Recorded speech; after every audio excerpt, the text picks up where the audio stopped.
Assalamualaikum warahmatullahi wabarakatuh. Perkenalkan, nama saya Starbani dari Universitas Buana Perjuangan Karawang.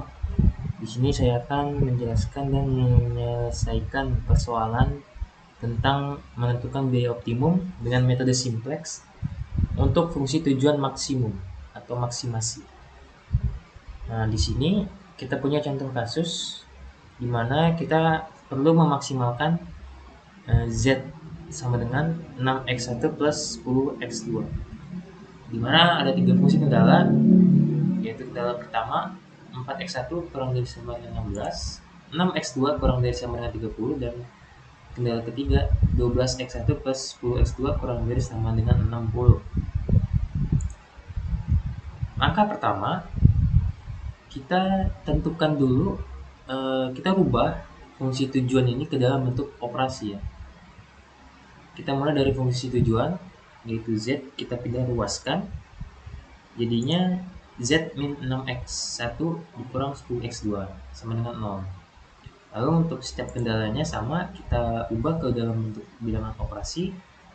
Nah, di sini kita tambahkan variabel select, yaitu S1, S2, dan S3. S1 untuk kendala 1, S2 untuk kendala 2, dan S3 untuk kendala 3. Setelah itu, kita masukkan persamaan-persamaan tadi ke dalam tabel simplex. Ini fungsi tujuan, kendala 1, kendala 2, dan kendala 3. Lalu langkah ketiga, kita tentukan namanya kolom kunci.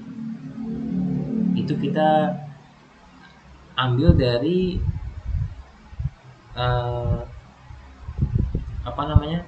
angka minus terbesar pada baris Z. Yaitu di sini adalah angka minus 10 di kolom X2.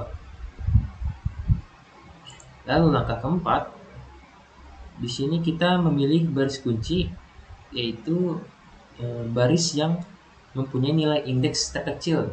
Nah, untuk nilai indeksnya ini dapat kita cari dari nilai NK ini, itu kita bagi dengan nilai pada kolom kunci dari masing-masing baris. Jadi untuk nilai indeks di S2 tadi itu 30, kita bagi 6 dapat 5. Lalu untuk yang nilai indeks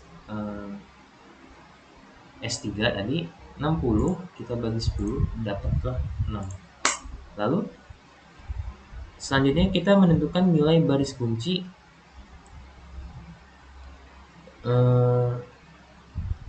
kita pilih yang terkecil tadi ya, yaitu yang 5 ini. Baris kuncinya S2, kita pilih S2.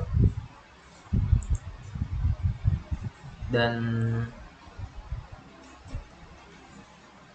baris kunci tadi, semua baris kunci itu dibagi dengan angka kuncinya. Nanti hasilnya seperti tabel berikut. Jadi tadi kita pilih yang baris kunci ini S2, terus kita bagikan dengan indeks yang ini, yang 6 ya. Didapatlah tadi ini dibagi 6 tadi jadi minus 1, ini tetap 0, tadi ini jadi 1/6, ini tadi 30, kita bagi 6 jadi 5. Oke. Setelah itu kita membuat baris baru dari masing-masing baris lainnya dengan mengubah nilai-nilai baris sehingga nilai dengan langkah perhitungan sebagai berikut. Nah, tadi ini baris yang lama, ini yang di atas, kita mulai dari baris Z terlebih dahulu. Kita masukkan baris lamanya, lalu ini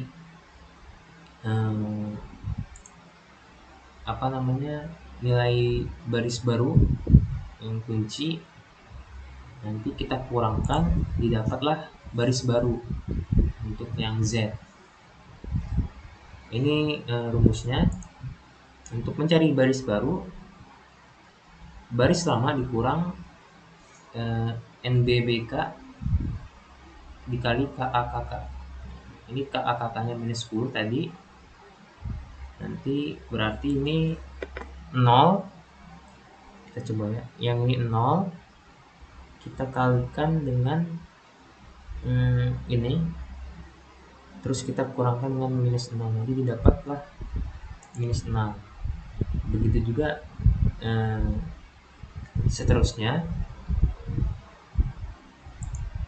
Lalu tentukan juga baris S1 sama mencari baris baru, baris S3 kita cari baris baru. Lalu setelah itu kumpulan dari baris baru tadi kita masukkan ke dalam tabel seperti langkah awal tadi, kita masukkan ke dalam tabel. Nah, ketika masih ada nilai yang negatif pada variabel si Z ini ada minus 6, itu berarti kita harus kita ubah lagi, kita sederhanakan lagi, melakukan perbaikan lagi. Nanti hasilnya seperti tabel berikut. Ini sudah dilakukan perbaikan. Caranya sama, tadi kita tentukan dulu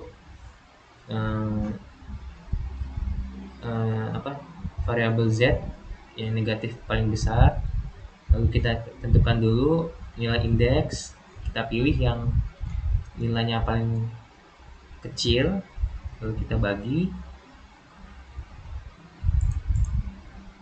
Nanti hasilnya juga sama, kita tentukan lagi baris baru setiap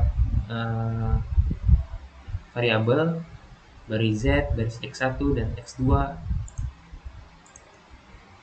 sama rumusnya.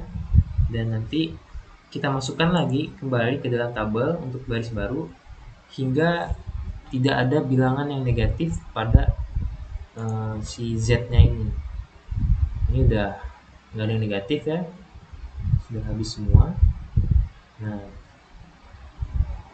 maka dapat disimpulkan yaitu keuntungan maksimum Z max-nya itu sama dengan 60 dengan jumlah ini, X1 itu sama dengan 10/6 dan X2 nya itu sama dengan 5. Dapatlah si Z max-nya ini 60. Untuk metode simplex ini itu kita gunakan dalam penentuan jika lebih dari 2 kendala, kita harus menggunakan metode simplex. Sekian dari saya.